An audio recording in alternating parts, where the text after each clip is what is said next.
Hello, welcome back to Board Game Bananas. Here are the bananas, and today the board game is Detective Club. Of course, I say board game, but the eagle-eyed among you will have noticed I don't actually have a board in front of me today. This is a game that is really best demonstrated, so let's get straight in to the gameplay.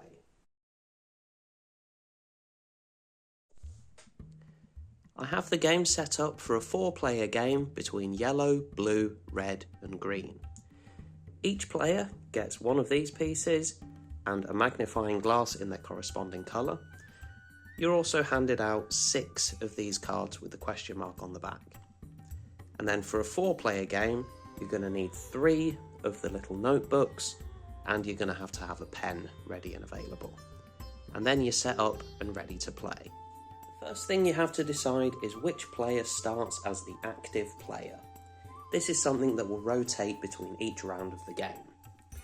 In this case, let's say that red is being the first active player, which would mean that they take the pen and they take all 3 of the notebooks. Then red is going to write a word in 2 of the notebooks, leaving one of them blank. In this case, red has written the word nature in 2 of the notebooks, leaving one of them completely blank.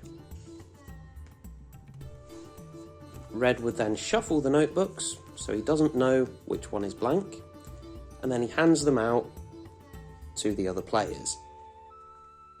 They will then secretly have a look in the notebook they've been given, and of course one of them has just received a completely blank notebook. The objective of the game is going to be to work out who has the blank notebook, so it's very important that that is kept secret.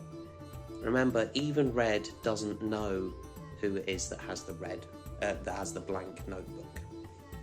Next, the red player will look at their own cards and they will decide which of their cards best matches the word that they've written in the notebooks. In this case, I've already had a look and we're going to play this one.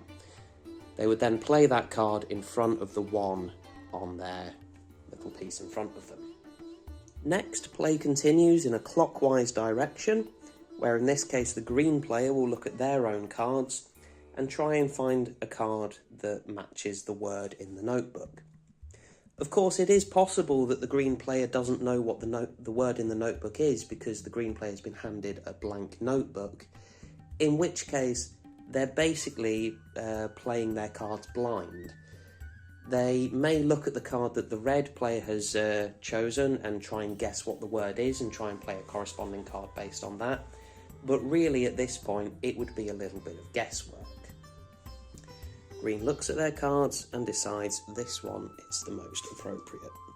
Again, puts it in front of the one. And then play continues with the yellow and the blue player doing the same thing. After this, play continues with the red player placing down another card in front of the number 2 in front of them. Play then continues with the green, the yellow and the blue players also playing a second card to match the word in the notebook. That stage of the game is usually done in complete silence or near enough. When everybody's played their 2 cards, the red player will then reveal what the word was. And of course, 2 of the other players already know what the word was, and to the 3rd player, it is a complete mystery and they're just finding it out now for the first time.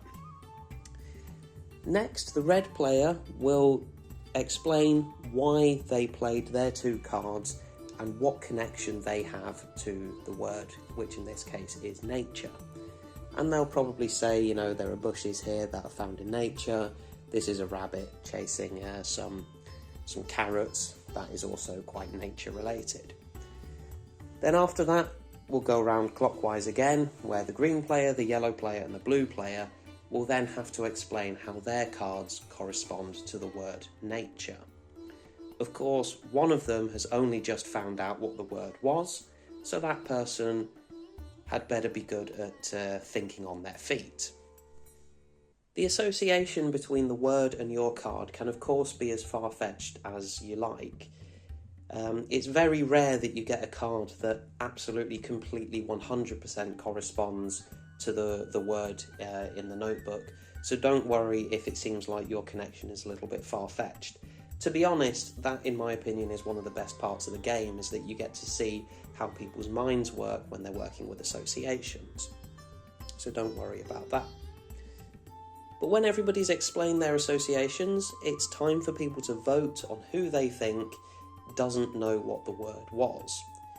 And you would do that simply by taking your magnifying glass and placing it over by another player. In this case, let's say green thinks that yellow was unaware of what the word was when they were placing their cards. Yellow thinks it's blue, and blue also thinks it's yellow. Interestingly, the active player does not get to vote. And then it's time to reveal who it was that didn't know what the word was. Well, a quick look in the notebooks tells me that green does know what the word is. Blue also knows what the word is. And it is, in fact, yellow with the blank notebook. In this case, since both blue and green guessed correctly that yellow didn't know what the word was, they are handed a 3-point token. These point tokens, by the way, you can store them upside down to sort of hide how many points you have, so you can't really tell who's winning during the game. But let's say hypothetically that green and blue were not successful.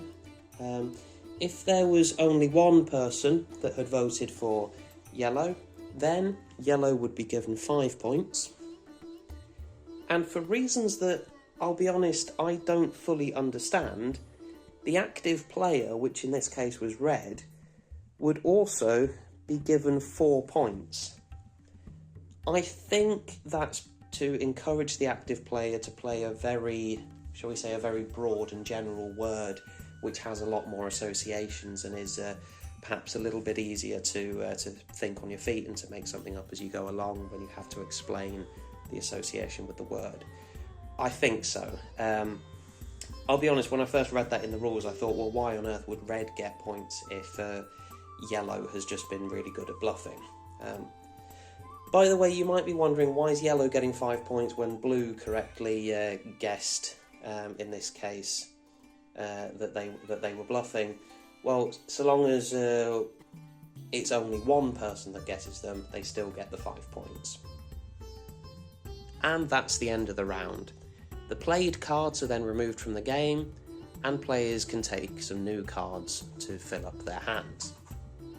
The active player is then rotated in a clockwise direction, so in this case it will be the green player being the active player next.